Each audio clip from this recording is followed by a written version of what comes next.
people live very much in the present tense. They're trying to figure out what to do.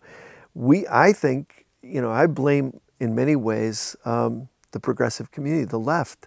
Where is the analysis that tells us where we're going? Where is the honest confrontation with power? I mean, one of the saddest things that happens every election cycle, and we've watched it really forever, but quite consciously in the last 3 or 4 election cycles, is that young people who want to be political, who want to have a stake in the future of the country, who want to make a difference, get caught up in the carnival when the carnival comes to town. And they get caught up in such a way that they imagine that if they can elect their person, that then things will be better. So if they could just elect Bill Clinton, or if they could just elect Al Gore, or John Kerry, or Barack Obama. And what really is betrayed there is a really thin understanding of what is required in a democracy, a very thin understanding, an anemic understanding. Why is that so? Because there is no great king or or saint or Superman who's going to save us. There is only we ourselves. And with that, a brief glance at history shows us this. And this is something that we have to grasp in a deeper way and communicate in a deeper way, especially as the carnival gears up and gets ready to come to town yet again. That if you look backward, Lyndon Johnson, the most effective, passed the most effective civil rights legislation since Reconstruction, burned up his presidency in war, and there's a very contemporary cautionary tale in that. But the most liberal president in a generation. And Lyndon Johnson was not part of the Black freedom movement. He was responding to forces on the ground.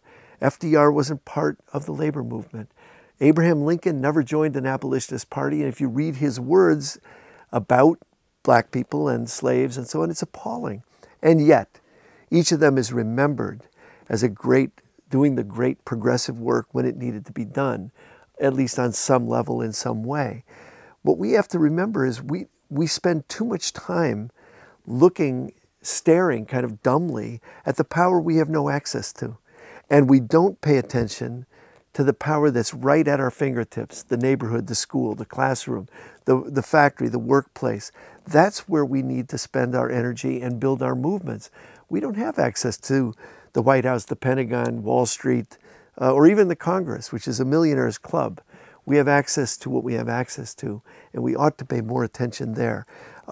People often say in the last 2 years, isn't it disappointing what's happened with Barack Obama?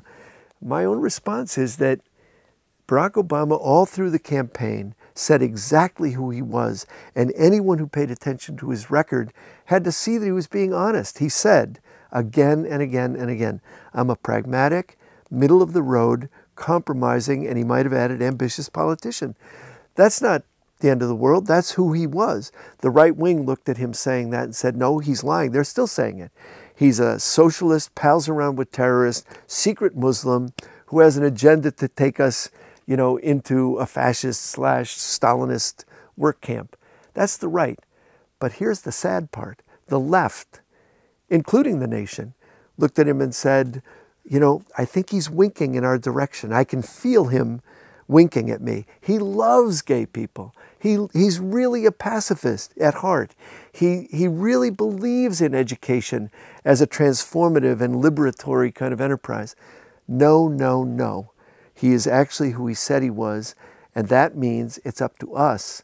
And incidentally, saying that is not to say that he's not highly intelligent, deeply compassionate, a lovely parent and father, and a decent guy as a neighbor. If you pal around with him in the neighborhood, a lovely person. But he is who he says he was. That's his record in Illinois. That's his record as president. No one should have been surprised.